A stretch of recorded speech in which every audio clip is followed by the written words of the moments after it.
오늘 아침에 하나님의 말씀은 우리 다 같이 일어나서 누가복음 17장을 보겠습니다. 누가복음 17장 22절부터 30절까지 말씀을 보겠습니다. 누가복음 17장 22절서부터 30절까지의 말씀을 보겠습니다. 또 제자들에게 이르시되 때가 이르리니 너희가 인자의 날 하루를 보고자 하되 보지 못하리라. 사람이 너희에게 말하되 보라 저기 있다 보라 여기 있다 하리라. 그러나 너희는 가지도 말고 쫓지도 말라. 번개가 하늘 아래 이편에서 번뜩하여 하늘 아래 저편까지 비친 것 같이 인자도 자기 날에 그러하리라. 그러나 그가 먼저 많은 고난을 받으며 이 세대에게 버림받아야 할지니라. 노아의 때에 된 것과 같이 인자의 때에도 그러하리라. 노아가 방주에 들어가던 날까지 사람들이 먹고 마시고 장가들고 시집가더니 홍수가 나서 저희를 다 멸하였으며 또 롯의 때와 같으리니 사람들이 먹고 마시고 사고 팔고 심고 집을 짓더니 롯이 소돔에서 나가던 날에 하늘로서 불과 유황이 비오듯 하여 저희를 멸하였느니라. 인자에 나타나는 날에도 이러하리라. 아멘. 세상 종말과 예수님의 재림에 관한 말씀을 전하고 있습니다. 매주일 아침에. 그런데 오늘 아침에는 어느새 8번째 말씀이 되겠습니다. 오늘 8번째 세상 종말과 인간들의 폐결한 제목으로 오늘 말씀을 드리고자 합니다. 성경에서 말세에 관한 예언을 보면 말세가 되면 될수록 인간들은 더욱 부도덕해지고 타락하게 된다고 말씀을 하셨습니다. 지식이 발달하고 과학이 발달하는데도 불구하고 죄악만은 정반대로 더 심화된다고 성경에 기록을 하였습니다. 말세의 타락상에 관해서 말씀드리기 전에 노아 시대의 사람들과 소돔과 고모라 성의 사람들이 얼마나 타락했는지를 오늘 우리들이 먼저 알 필요가 있습니다. 창세기 6장을 볼 것 같으면 멸망을 당한 위의 두 선사시대의 사람들은 한마디로 폐교했다고 성경에 기록되어 있습니다.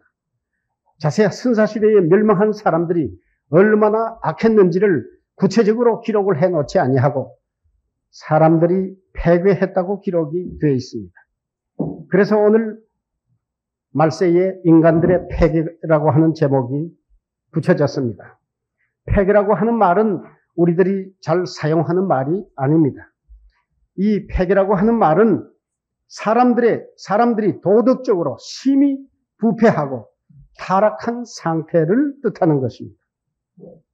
사람으로서는 더 이상 타락할 수 없는 죄악의 상태를 폐교하다고 이 얘기를 합니다. 영어 성경에는 콜랍트라 해가지고 부패를 말하고 있습니다. 그러니까 노아 시대, 소돔과 고모라 시대 사람들이 왜 멸망을 했느냐? 그것은 심히 부패했기 때문에 멸망했다는 말씀입니다. 이런 성경에는 포학이라고 기록되어 있습니다. 사람들이 심히 사납고 악을 지나서 아주 포학이죠. 이보다 더 거친 말은 없다고 생각을 합니다. 이런 말씀으로 폐교를 설명하고 있습니다. 여하간 창세기 6장을 보면 노아 시대 사람들이 얼마나 악했던지 하나님께서는 사람들을 창조하신 것을 심히 후회하고 한탄했다고 기록이 되어 있습니다. 그래서 자세한 기록은 없지만은 그 선사시대 사람들이 소돔과 고모라 성의 사람들이 얼마나 악했는지를 우리들은 상상할 수가 있습니다. 그래서 하나님께서는 그 시대 사람 지으신 것을 후회하고 한탄하시면서 120년간이라고 하는 긴 기간을 유예 시간으로 허락해 주었습니다. 그리고 멸망을 경고해 주었습니다. 그 멸망의 경고를 듣고 사람들이 정신을 차리고 폐교에서 돌아섰더라면 하나님은 멸망시키지를 않았을 것입니다. 그러나 인간들은 돌이키지 아니했습니다. 그래서 하나님께서는 말씀대로 홍수의 재앙을 내려 멸망을 시켜버렸습니다. 그런데 창세기 6장에서 그때 사람들이 얼마나 악했고 부도덕했는지는 여기에 아주 하나의 낱말로서 우리들은 추측할 수가 있습니다. 그것은 창세기 6장에 보면은 사람을 육체라고 기록이 되어 있습니다. 사람이 육체가 되었기 때문에 또는 혈기니 이런 말로 기록을 했습니다. 창세기 6장 3절에 보면은 그들이 육체가 됨이라. 12절에 보면은 모든 혈기 있는 자의 행위가 폐괴했다고 기록이 되어 있습니다. 13절에 보면은 모든 혈기 있는 자의 강포가 땅에 가득함으로 하고 기록이 되어 있습니다. 하나님께서 선사시대 사람을 사람들이나 인간들이라고 표현하지 아니하고 육체니 혈기니 하고 표현하신 곳에 여기에 그때 사람들의 비도덕성, 비인간성을 우리들은 여기에서 짐작할 수가 있습니다. 여러분, 사람과 짐승의 차이점이 무엇이라고 생각을 합니까? 그것은 사람에게 양심이 있고 또 이성을 따라서 절제하며 사는데 사람과 짐승의 차이가 있다고 생각을 합니다. 그러나 만약에 사람이 양심과 이성을 잃어버리고 마비가 되고 상실하고 산다고 할 것 같으면 사람은 이미 사람이 아니라고 생각을 합니다. 이거야말로 육체요, 혈기요, 짐승과 다를 바가 없습니다. 그래서 그 당시 사람은 단지 사람이 아니라 인간이요, 혈기요, 인간 이하의 동물처럼 타락을 했기 때문에 하나님께서 그때 사람을 육체다, 혈육이다 이렇게 말씀을 하였습니다. 창세기 6장 17절에 보면은 내가 홍수를 땅에 일으켜 무릇 생명이 있는 육체를 천하에서 멸절하리니 땅에 있는 자가 다 죽으리라고 말씀을 했습니다. 여러분, 이 창세기 6장 17절의 말씀은 하나님께서 짐승과 사람을 구별하지 아니했다고 하는 말씀입니다. 사람을 동물시해서 완전히 멸망을 시키겠다고 말씀을 했습니다. 사람을 동물과 동일시했다고 하는 것, 이것이 선사시대의 비극입니다. 멸망당한 귀중한 요인인 것입니다. 여러분, 사람에게 가장 비참한 것이 무엇이겠습니까? 질병이겠습니까? 아니면 사업을 하다가 비참한 낭패를 당한 실패이겠습니까? 아니면 사람끼리 싸우다가 죽은 것이겠습니까? 아니면 강도요, 살인이겠습니까? 사랑하신 여러분, 이 세상에서 사람에게 있어서 가장 비참한 상태는 인간이 인간으로서의 인간성을 상실한 것, 비인간성, 이것이 가장 비참한 일이라고 생각을 합니다. 그래서 옛날 노아 시대와 이 소돔과 고모라 시대의 사람들은 완전히 인간성을 상실한 사람들이었습니다.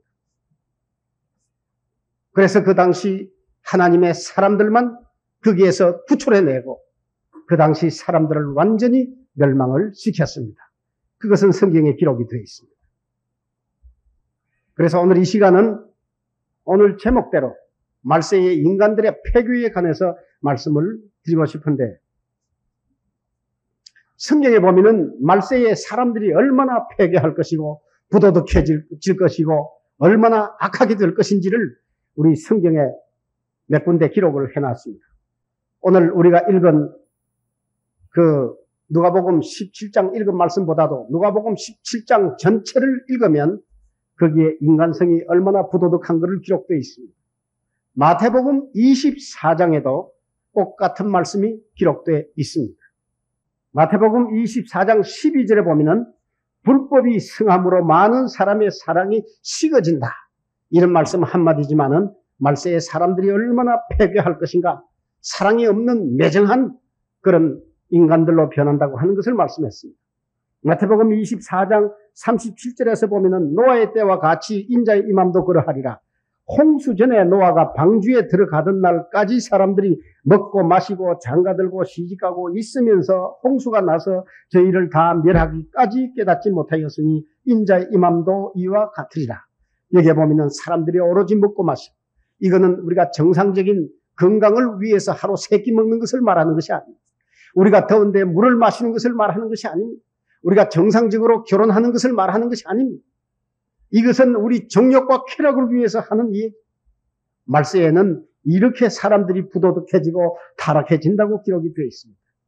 그러나 디모데후서 3장 1절에서 1절 이하에는 매우 구체적으로 말세에 사람들이 얼마나 부도덕해질 것을 구체적으로 기록을 해놨습니다. 네가 이것을 알라. 말세에 고통하는 때가 이르리니 사람들은 자기를 사랑하며, 잘 들으십시오. 제가 가끔 이 말씀을 인용한다고 해서 그 말씀이거니 나 그거 들었어 이런 식으로 듣지 말고 잘 들으십시오. 말세는 자기를 사랑합니다. 말세는 돈을 사랑합니다. 돈을 사랑한다고 하는 것은 하나님보다 더 사랑한다는 뜻입니다. 자긍하며, 교만하며, 회방하며, 부모를 거역하며, 감사치 아니하며, 거룩하지 아니하며, 무정하며,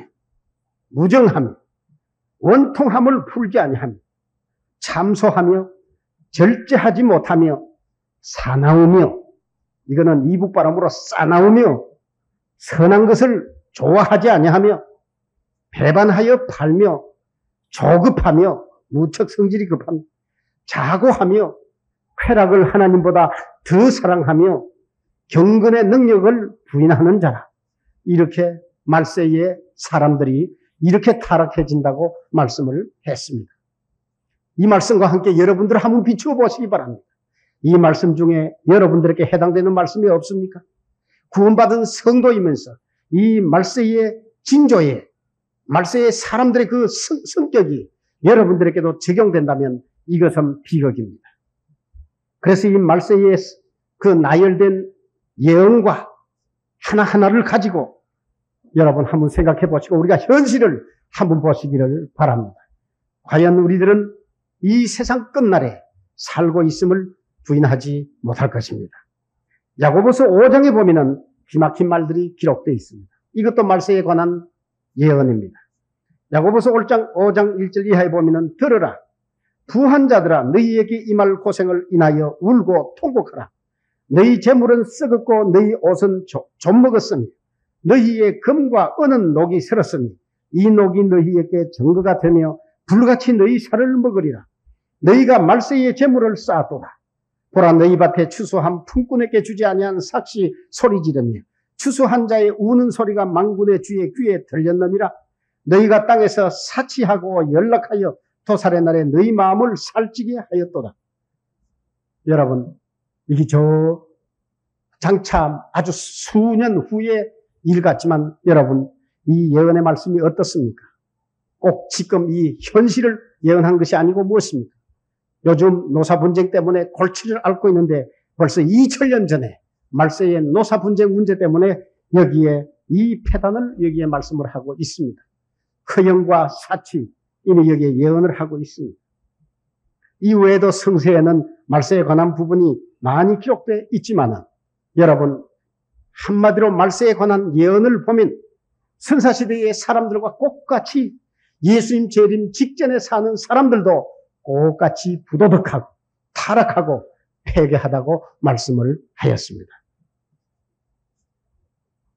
그러면 오늘 여기에 몇 가지 저보다도 여러분들이 이 세상에 얼마나 부도덕하고 얼마나 타락을 했고 얼마나 악한지 여러분들이 더 잘 아실 것입니다. 그러나 이 제목이 이렇게 주어진 이상 간단히 살펴보지 아니할 수 없습니다. 여러분 인류 종말의 폐괴는 우선 정치에서 온다고 말하지 아니할 수가 없습니다. 여러분 지금 우리가 살고 있는 이 세상에는 큰 양대 정치 이데올로기가 있습니다. 하나는 공산주의 이데올로기요, 하나는 자유민주주의 이데올로기입니다. 이 이데올로기가 사람들이 만들어내놓은 이데올로기입니다. 어떻게 하면 행복하고 잘 먹고 잘 사느냐? 사람들이 이렇게 만들어낸 이 정치 이념인 것입니다. 그래서 이 정치 이념이 이 45억 인구를 다스리고 있는 것입니다. 그런데 정치 이념부터가 사람을 도덕적으로 선하게 해주지 못하고 행복하게 해주지 못하는 것입니다. 이념 자체에 불행한 결정적인 요인들이 많다고 하는 것입니다. 저는 정치에 관해서 잘 알지 못합니다. 그러나 먼저 한번 생각해 보십시다. 먼저 마르코스 이데올로기. 마르크스 이데올로기. 여러분, 이것은 마귀 사단이 세계 지배를 위해서 만들어 놓은 정치 이데올로기입니다. 그러나 이것을 알지 못하고 이 세상 상당히 많은 사람들이 마르크스 이데올로기의 신봉자들은 이것을 실현하기 위해서, 실천하기 위해서 지금 맹렬히 노력을 하고 있습니다. 마르크스 이데올로기만 실현된다면 이 세상은 빈곤도 사라지고 계급도 사라지고 모든 사람이 평등하며 모든 사람이 잘 먹고 잘 사는 가장 이상적인 정치 이념이라고 생각을 합니다. 그래서 이 마르크스 이데올로기 신봉자들은 이것을 실천하기 위해서 수단과 방법을 가리지 아니합니다. 그래서 마르크스 이데올로기 이 실천자들, 혁명 운동자들은 소련을 비롯해서 중공, 동구 완전히 공산화하는데 성공을 했습니다. 이 적화의 위력이 얼마나 큰지 모릅니다. 그러나 여러분, 마르크스 이데올로기 신봉자들은 마르크스 이데올로기만이 자기들의 신이요, 최고의 가치관이라고 생각을 합니다. 그 대신 이 사람들은 신의 존재와 인간의 존엄성을 믿지 않습니다. 그렇기 때문에 이 사람들은 이 마르크스 이데올로기를 실천하기 위해서, 실현하기 위해서 수많은 사람들을 무자비하게 학살을 했습니다. 어떤 사람들이 써놓은 기록을 보니까 소련이 공산화 되기까지는 약 1억이라고 하는 사람을 비참하게 죽였다고 합니다. 중공 모택동은 3천만 명을 희생시켰다고 합니다. 최근에 캄보디아, 베트남 여러분 잘 아시죠? 얼마나 수많은 사람들을 죽였습니까? 이북의 김일성은 수백만 명을 죽였습니다. 지금도 더 죽이기 위해서 지금도 호시탐탐 노리고 있습니다. 저는 말씀드리고 싶습니다. 이 세상에서 최고의 불법과 불의는 무엇이냐? 이것은 마르크스 이데올로기라고 생각을 합니다. 이것이 가장 무서운 폭력이요, 악의 힘이라고 하는 것을 저는 믿어 의심치 않습니다.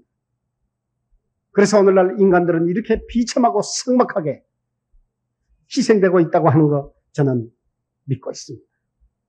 자유민주주의 정치 이념은 어떻습니까? 최근에 몇 년 전부터 자유민주주의라고 하는 이 정치 이데올로기가 마르크스 이데올로기보다도 우월한 정치 이념이라고 하는 것이 나타났습니다. 공산주의 이념보다도 자유민주주의 정치 이념이 사람을 더 자유하게 하고 행복하게 하고 번영을 안겨준다고 하는 것이 증명이 됐습니다. 그렇다고 해서 자유민주주의 이데올로기가 완전 무기한 것은 절대로 아닙니다. 자유민주주의라고 하는 정치 이념을 실현함에 있어서는 반드시 하나님의 존재와 사람들이 신앙을 가지고 있어야만 이 자유민주주의 정치 이념이 제대로 효과를 발휘할 수 있습니다.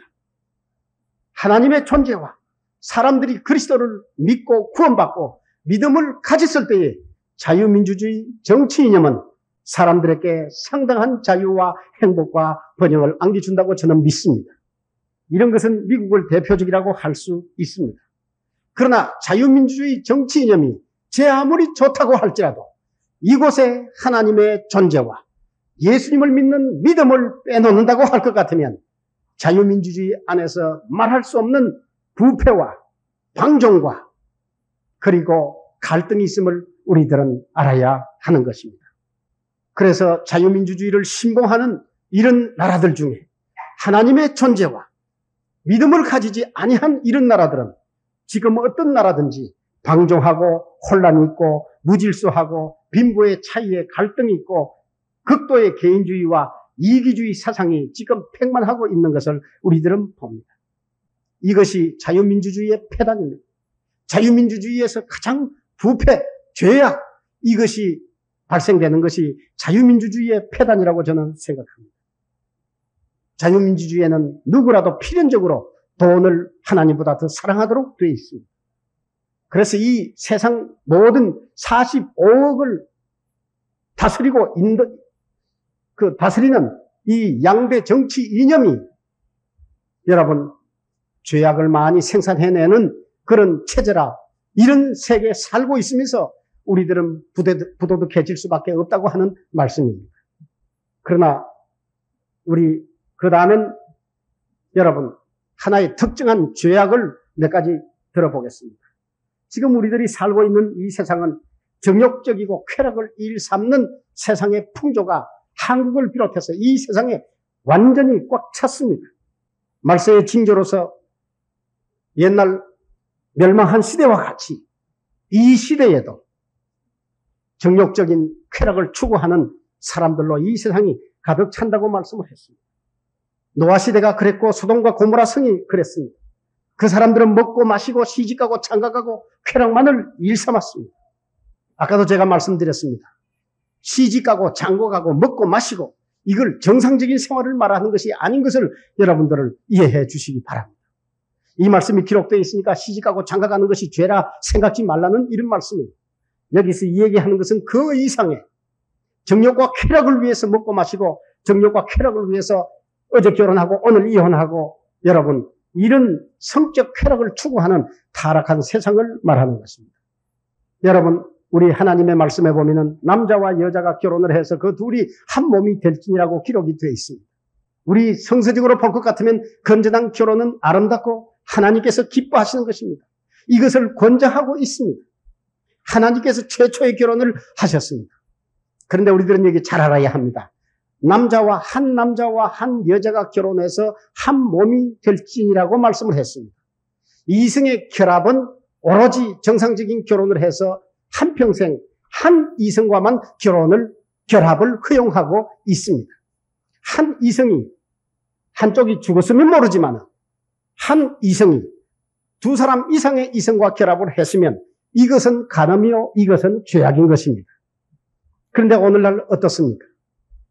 지금 우리 주변이 어떻고 이 세상이 어떻습니까?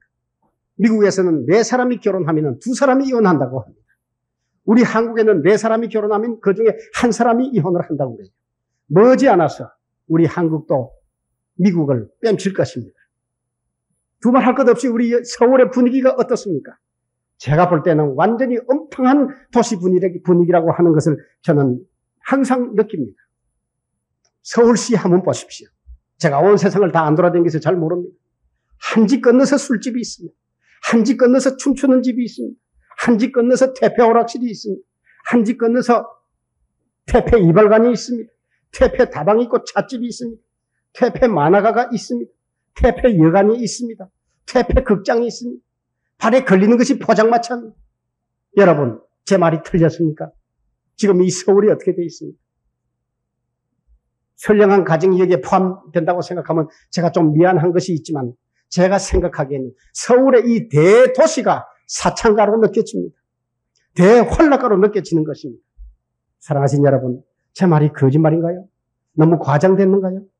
지금 우리 서울은 대환락가 소돔과 고모라의 노아시대 선사시대의 그때의 도성과 같으며 이것은 대사창가가 됐습니다.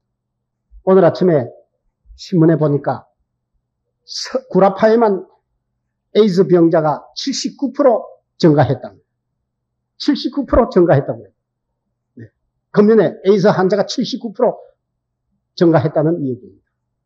여러분, 이건 정상적인 어떤 이성의 관계보다도 더 더럽고 짐승과 같은 죄악입니다. 로마서 1장에서 말씀하신 죄악입니다.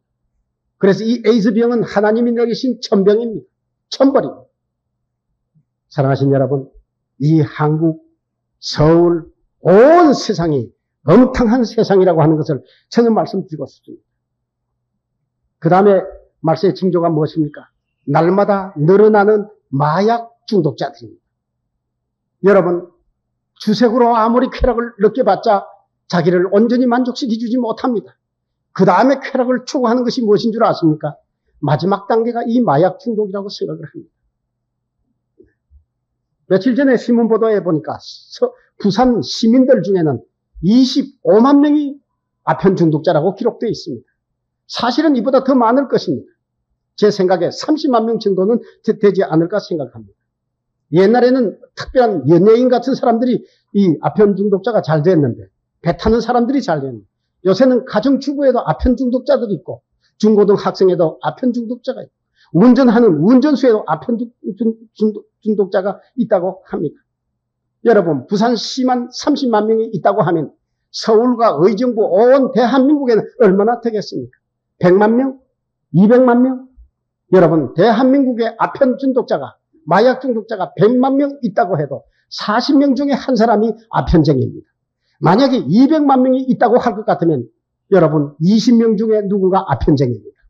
여러분, 이것은 망국병이라고 하는 거 잘 아시죠? 사랑하신 여러분, 이것은 기막히게도 날이 갈수록 급증한다고 하는 사실입니다. 예수님이 와서 이 세상을 심판하지 아니해도 마약 중독에 멸망할지도 모르겠습니다. 여러분, 이게 얼마나 기막힌 일입니까?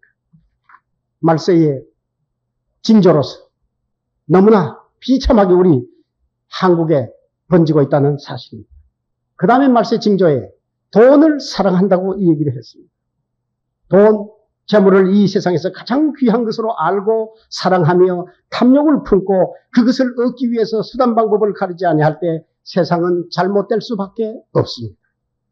돈 자체가 나쁜 것이 아니고 재물 자체가 나쁜 것이 아니, 그것을 이 세상에서 가장 귀하고 가장 좋은 것으로 생각할 때 문제는 거기에 비극이 생기는 것입니다. 그와 같은 풍조는 지금 이 세상에 가득한 것입니다. 이것이 말세의 징조 중에 하나인 것입니다. 예수님께서는 말세 지말에 사람들이 집을 짓고 사고 판다고 말씀을 했습니다. 이것은 내가 살기 위해서 집 마련을 한다든지 내가 사기 위해서 집 매매하는 것, 이것을 말하는 것이 아닙니다. 일반 상인들이 물건을 매매하는 것을 말하는 것이 아닙니다. 돈의 탐욕이 생겨서 오로지 그것만을 위해서 구하는 그런 인생의 탐욕을 말하는 것입니다. 우리 한국은 특히 그렇습니다. 할 수만 있으면 불로소득입니다. 할 수만 있으면 1억 천금입니다. 이제는 땀 흘리고 열심히 벌어서 한 푼 두 푼 저축해서 잘 산다고 하는 이런 개념은 대한민국에서는 찾아볼 수 없습니다. 한 건으로 펄짝 얹혀야 합니다. 될 수 있으면 손도 까딱하지 않고 부자가 되어야 합니다. 이런 썩어빠진 사상이 우리 대한민국에 가득히 있습니다. 그래서 날이 갈수록 도둑과 강도들이 들끓습니다. 곡식 창고에 쥐가 끓듯이 이 대한민국엔 도둑과 강도들이 들끓고 있습니다. 돈을 탐하는 사람들이 불과 몇 푼의 돈을 뺏기 위해서 사람을 죽이는 것입니다. 요즘은 유명한 메이커도 믿을 수가 없습니다. 큰 기업의 사람들도 어떻게 든지 불량품, 저질의 물건을 만들어가지고 횡재를 해보고자 하는 세상입니다.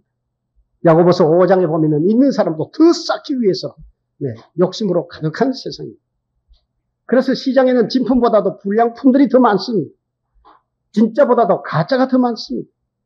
주부들이 한꺼번에 부자 되기 위해서 억대 도박판을 벌인다고 하는 것은 이거 옛날 얘기입니다. 며칠 전에 신문에 이제는 한국인이 있는 곳에는 어디든지 고스톱 도박판을 벌인다고 그래요. 일 안 하고도 돈만 따면 되니까요. 여러분, 옛날의 결혼은 어디까지나 사랑이 중심이었습니다. 사랑에다가 기준을 뒀습니다. 그러나 이제는 그것은 제2차 문제예요. 혼수감이 얼마나 많으냐에 따라서 결혼할 수도 있고 안 할 수도 있는 세상입니다. 여러분, 돈, 재물, 이것은 한국 사람들뿐만 아니라 온 세상이 이것을 얻기 위해서 혈안이 되었습니다. 사람들은 이성을 잃었습니다. 롯의 아내와 사위들은 구원 대신에 세상 재물을 택해 멸망하고 말았습니다. 욕심이 잉태한 적 죄를 낳고 죄가 장성한 적 사망을 낳느니라. 지금 이 세상 모든 사람들이 최고의 가치관은 돈, 재물입니다. 그래서 탐욕을 품고 있습니다. 죄는 저절로 생길 수밖에 없습니다. 구하려 하는 자들은 시험과 올무와 여러 가지 어리석고 해로운 정욕에 떨어지나니 곧 사람으로 침륜과 멸망에 빠지게 하는 것이라. 돈을 사랑함이 일만하게 뿌리가 되나니 이것을 사모하는 자들이 미혹을 받아 믿음에서 떠나 많은 근심으로서 자기를 찔렀도다. 이것은 안 믿는 사람을 얘기하는 것이 아닙니다. 돈에 대한 매력은 성도들에게도 이거는 막강합니다. 우리들은 우선순위에 예수님을 놓고 절대로 놓치지 말아야 하는 것입니다. 그 다음에 말세의 풍조가 무엇입니까? 사치와 허영이라고 말씀했어요. 야고보서 아까 사치와 연락을 즐긴다고 그랬습니다. 여러분, 사치와 허영은 무슨 심리인 줄 아십니까? 이것은 자기 과시욕입니다. 자기 미화입니다. 자기를 높이고 자기를 아름답게 나타내고, 이것이 말세의 징조라고 말씀을 하였습니다. 자신을 호화롭고 아름답게 꾸미고 싶은 것은 인간의 본능일지도 모릅니다. 그래서 사람들은 자기 분수를 모르고 고가의 물품들을 사서 자신들을 꾸미고 가정을 장식합니다. 사치와 허영에는 반드시 경쟁심이 수반하도록 되어 있습니다. 그래서 사치와 허영의 경쟁에는 끝이 없습니다. 망하는 것이 끝입니다. 그렇습니다. 사치와 허영의 결국은 멸망입니다.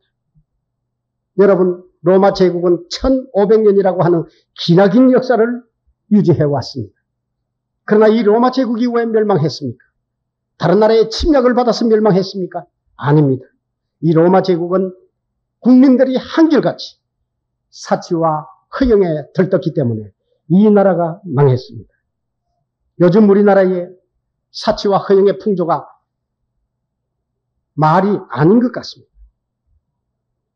사치와 허영심의 경쟁 종목은 주택에서 시작됩니다. 그리고 자동차, 그리고 장신구, 가구품, 종횡무진 끝이 없습니다. 어저께 신문에는 한 부인이 외제 가구라고 1억을 주고 샀대요. 사고 보니까 한국제. 참 오지 싸죠. 여러분, 백화점의 인기 품목이라도, 비인기 품목이라도, 잘 안 팔리는 것이라도 똥골렘이 하나 더 붙여놓으면 불티가 나서 잘 팔린다고 합니다. 이게 무엇인가 잘못된 세상이 아니라고 생각합니까? 세상 종말이 오기 전에 우리 앞으로 이 국민성을, 허영과 사치심을 우리가 이걸 없애지 아니하면 예수님 오시기 전에 무슨 파탄이 일어나고 말 것 같이 생각이 듭니다. 로마 제국도 쓰러지고 넘어지는데 한국이 무엇이라고 안 넘어지겠습니까?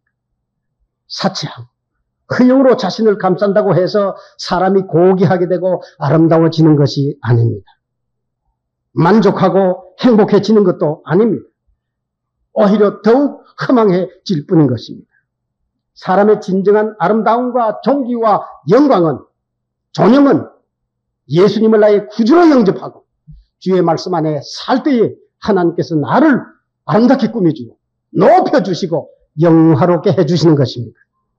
잠언 4장 8절 9절에 보면은 그를 높이라. 그리하면 그가 너를 높이 들리라.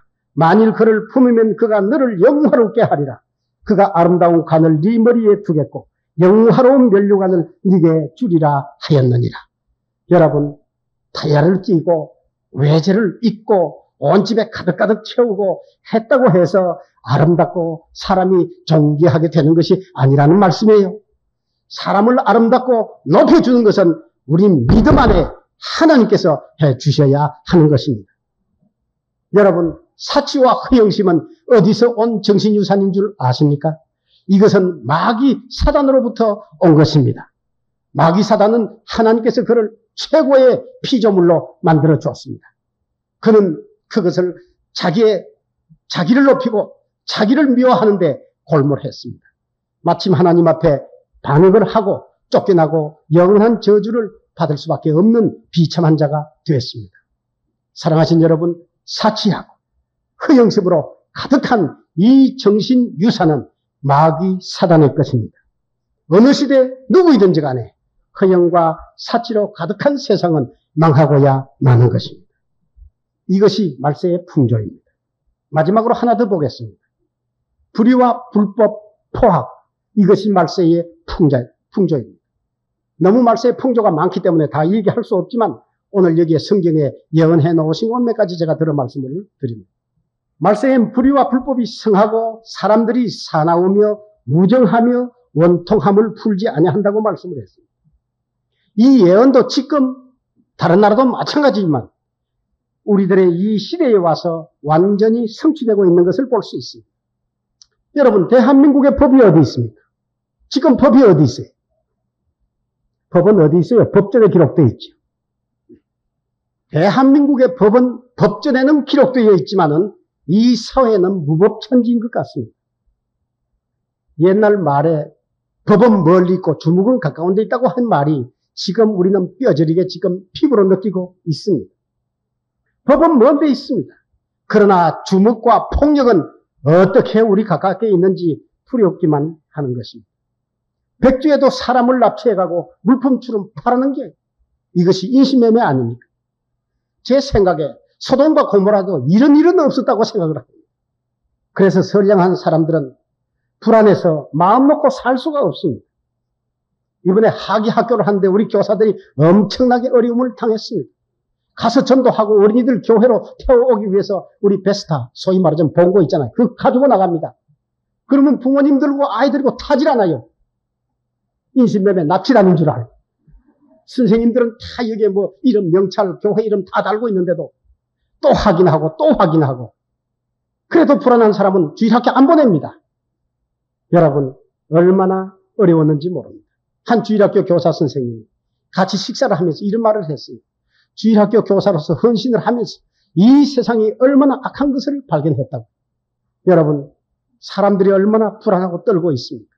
한국을 동방예의지국이라고 한 지가 여러분 얼마 전 일입니다.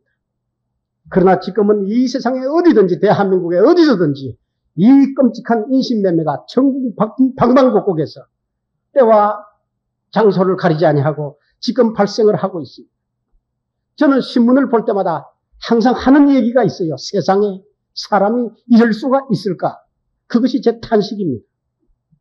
어찌 저만의 탄식이겠습니까? 옛날에는 유치원 아이들, 국민학교 1학년 아이들 엄마가 데리고 다니는 그랬습니다. 이제는 국민학교 6학년 돼도 따라다녀야 합니다. 중학교, 고등학교 돼도 딸애들 가지고 있는 부모님은 학교 가야 합니다. 여러분, 이 세상에 앞으로 어떻게 될 것입니까? 밤이 되면 나갈 수 없는 것은 저는 미국에만 그런 줄 알았습니다. 이제는 한국도 그렇게 됐습니다. 그래도 간이 큰 사람은 지금도 밤이 잘 댕겨요. 여러분, 어느 사람이 경찰관한테 들었다고 하면서 제가 들은 말이 있어요. 경찰관들이 뭐라 그래요? 요새는 각자 자기가 자기를 책임지고 주의해야 합니다. 우리가 바쁘니까요. 네. 경찰관이 바빠요. 네. 이젠 자기가 자기 생명을 책임져야 한다는 이 얘기입니다. 이거 정말입니다. 그 경찰관 참 정직하고 양심적인 말을 했습니다. 여러분, 그것도 그럴 수밖에 없는 것이 범죄 통계에 보면은 금년 6월까지 41만 건의 폭력 사건이 범죄 사건이 발생했습니다. 하루 평균 270건이 발생했습니다. 여러분, 도둑놈 한 놈 잡는데 경찰관이 열이 동원돼야 하는 거 아시지 않습니까? 지금 이건 집계된 것만 해도 270건이에요. 한 건당 10명의 경찰관이 동원되고 데모 맞고 뭐 언제 다 하겠습니까? 강력 사건은 작년에 비해서 27%가 증가했다고 기록이 나왔습니다. 하루에 발생하는 폭력 사건이 464건이라고 합니다. 실제로는 통계보다 더 많을 것입니다. 이만하면 여러분 이 세상이 한국을 비롯해서 온 세상이 말세 치말에 와 있다고 하는 것 여러분들이 알게 될 것입니다. 너무나 말세의 징조가 이 세상에 완연합니다. 오늘 말씀 마지막으로 드리고 싶은 것은 이 패괴한 세상은 옛날 패괴한 세상이 망했듯이 반드시 패괴한 세상은 망한다고 하는 사실입니다. 그 죄로 인해서 자멸도 하지만 이제 마지막 세상은 예수님의 재림으로 멸망을 당하는 것입니다. 하나님께서는 희망이 없다고 생각할 때에 이 세상을 오래 두지를 않습니다. 심판을 행하시는 것입니다. 희망이 없을 때, 비록 세상은 가득하더라도 복음이 전파되고 영혼들이 구원받고 희망이 있으면 하나님은 이 세상을 죄악 중에도 유지합니다. 그러나 이 세상에 복음이 전파되지만은 희망이 없을 때 하나님께서는 이 세상에 심판을 할 수밖에 없습니다. 저는 그와 같은 하나님의 뜻을 한 가지 예로 들어서 말씀드리고 싶습니다. 이 지구를 또는 이 대한민국을, 이 세상을 하나의 가정으로 생각을 해보겠습니다. 어느 가정에 10남매를 두었어요. 많이도 낳았어요. 그런데 이 10남매 중에 첫째 아들은 주색으로 가산을 탕진했습니다. 둘째 아들은 깡패들과 휩쓸려 다니면서 폭력을 일삼고 살고 있습니다. 셋째 딸은 기생이 되어버렸어요. 넷째 딸은 사치와 허영에 들떠서 인생과 재산을 낭비하고 있어요. 다섯째 아들은 불량하고 불효자식으로 부모의 가슴을 태우고 있습니다. 이렇게 해서 아홉째까지가 전부 죄 중에 빠져 있습니다. 타락해버렸어요. 그러나 막내 아들이 요놈이 공부도 잘하고 요놈이 교회를 다니고 그래서 아버지 어머니가 자식들에게 다 이르고 나무래고 징계를 하지만 이 아홉 놈이 돌이키지를 않습니다. 막내가 예수를 전하면서 예수 믿고 구원받으라고 아무리 권면하고 호소를 해도 막무가내 핍박은 할지언정 듣지 않습니다. 여러분, 하나님께서 이 가정을 어떻게 하겠다고 생각을 하십니까? 이런 가정이 만약에 있다고 하면 어떻게 하시겠습니까? 하나님은 더 이상 희망이 없습니다. 이 가정에. 믿는 사람 막내 하나 따로 피신시키고 이 나라를, 이 가정을 뒤엎어 버리시는 것입니다. 이것이 하나님의 섭리예요. 노아 시대 바로 그런 세상이었습니다. 노아 시대 희망이 전혀 없었습니다. 8 식구만 믿는 사람이었습니다. 이 사람을 방주에 태우고 그리고는 홍수로 썰어버리고 말았습니다. 소돔과 고모라 성에 희망이 없었습니다. 롯과 그의 2딸 이후에는 전혀 희망이 없습니다. 그들에게 세월을 수천 수만 년 허락한다고 하더라도 희망이 없습니다. 그래서 롯과 그의 2딸을 소활로 피신시키고 유황불을 내려서 그것을 뒤집어 엎어버렸습니다. 사랑하신 여러분, 이 지구라고 하는 이 세상, 아까는 제가 가족으로 이 얘기를 했습니다. 이것을 확대하면 이 세상입니다. 여러분, 이 세상 사람들이, 예수 믿는 사람들이 복음을 전하고 회개하고 돌아오라고 외치지만은 이 세상 사람들이 돌아오지 아니하고 점점 타락하고 부패하고 죄로 더 달려간다고 할 것 같으면 하나님의 하시는 일은 하나밖에 없습니다. 희망이 없는 이 세상 오래 둘 필요가 없습니다. 예수님이 그래서 재림을 하시게 되는 것입니다. 그래서 이 세상은 멸망을 당할 수밖에 없는 것입니다. 이사야 24장 20절에 보면은 땅이 취한 자같이 비틀비틀하며 침망같이 흔들리며 그 위에 죄악이 중함으로 떨어지고 다시 일지 못하리라. 이제는 이 지구 모든 지구가 죄악으로 채가지고 비틀비틀 지금 넘어지는 상태에 있는 것입니다. 한 가지 예를 말씀드리고 오늘 마치고자 합니다. 여러분, 이 세상 사람들은 스프링버그와 같은 사람입니다. 이 스프링버그는 아프리카 남부 이테프 평원에 떼를 지어 살고 있습니다. 노르웨이 일종입니다. 스프링버그, 다 같이 스프링버그. 버거는 햄버거 생각하면 되고 보면 스프링이에요. 스프링버그. 스프링버그라고 하는 이 짐승이 있어요. 이것은 체중이 35kg쯤 되고 신장이 1.5m, 안정키는 80cm, 묘하게 생긴 동물입니다. 그런데 이 스프링버그는 가끔 대이동을 합니다. 이동을 할 때 처음에는 수십 마리가 뜁니다. 왜 뛰는지 아무도 모릅니다. 나중에는 덩달아서 스프링버그들이 여기 있는 저기 있는 것들이 우한데 모여서 그 다음에는 함께 뛰는 것입니다. 점점 뛰는 수가 많아지면 이들의 뛰는 행동은 점점 격렬해지는 것입니다. 어쩌다가 뛰는 주변에 근처에서 맹수라도 으르렁거리면 이 스프링버그는 흥분을 하고 뛰기를 시작하는데 앞뒤를 분간하지 못하고 뛰는 습성이 있습니다. 다행히 고요한 평원이라도 넓은 평원이라도 그들 앞에 주어져 있으면 다행이지만은 만약에 뛰는 앞길에 평원이 없을 때는 기막히는 현상이 벌어지는 것입니다. 한번 놀라고 흥분된 이 스프링버그는 계속 무작정하고 서로 앞만 보고 뛰기만 하는 것입니다. 계속 뛸 수밖에 없습니다. 이것을 아무도 멈추지 못하는 것입니다. 힘이 진해서 쓰러지는 것은 밟혀 죽습니다. 서로 밀고 떠받고 밟히고 그냥 저돌적으로 계속 달리는 것밖에 모릅니다. 물론 무서운 낭떠러지, 바다가 있는 무서운 낭떠러지가 있어도 그것을 감지하지 못하고 계속 무작정 뛰는 것이 스프링버커입니다. 그래서 때로는 이 스프링버커의 수백 마리, 수천 마리, 수만 마리가 앞에 있는 무서운 낭떠러지를 알지 못하고 어디 보면서 그곳에 막 떨어져 죽는 것을 우리 이 남아프리카에서 볼 수 있다고 합니다. 지금 20세기 말에 살고 있는 스프링버커라고 하는 인간, 여러분 인생들이 지금 뛰고 있습니다. 모두 격렬하게 뛰고 있습니다. 부귀영화가 좋다고 그것만 향해서 계속 뛰고 있습니다. 세상 쾌락이 참 좋다고 모든 사람이 뛰니까 너도 나도 덩들어서 막 뛰고 있습니다.